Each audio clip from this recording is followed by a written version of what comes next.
Salam ay Dilber şef. Yine geldim. Salam. Yine Gel daha Ayfer'im. Gel. Bak sen bizi çekirsən, ışıqlandırırsan, əziyyətimizi çox çəkirsən. Sənə Allah- təşəkkür edirik. Allah canını sayır. Bugün Bu mətbəxlərimizin günlərim- milli mətbəxi olan şahplovu hazırlayırıq. Amma bunu çoxları hazır. Bizim kimi hazırlayan yoxdur. Ekrana yaxın əyləşin. Ekranı yaxın əyləşək, diqqətlə izləyək. Burada ne var? Bay. Şahpulov hazırlayır. Dilber Onda ustamız. deyim ki, Aha. bu şahpulov müştərinin sifarişi iləndir. Həm ət var içində, həm də toyuqla. Hem etlə, hem toyuqla. Sifariş. Sifarişlə. Müştəri belə istəyir. Aha. Ay maşallah. Yine hoqqalar verirsən də Dilber şef.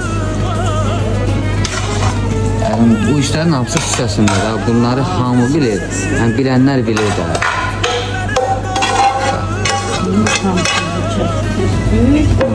Nədir belə? Düğünü də üstündən böyük, qəşəng.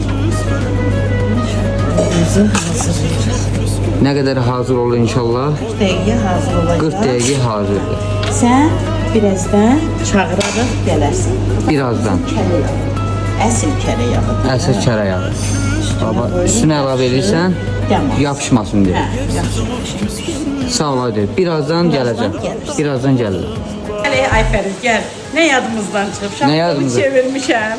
Sən Səni mənə niyə çağırmağı deməmsən? unutmuşam. Sən Amma mənə niyə şahplovumuz deməmsən? hazırdır. İndi bunun dekorasiyası gedəcək, veriləcək müştəriyə. Evə gedir də, evə Evə zakazdır. gedir, hə. Bu Keçən zakaza olmuş. pişirdir. Müştərinin ağız dadına uyğun.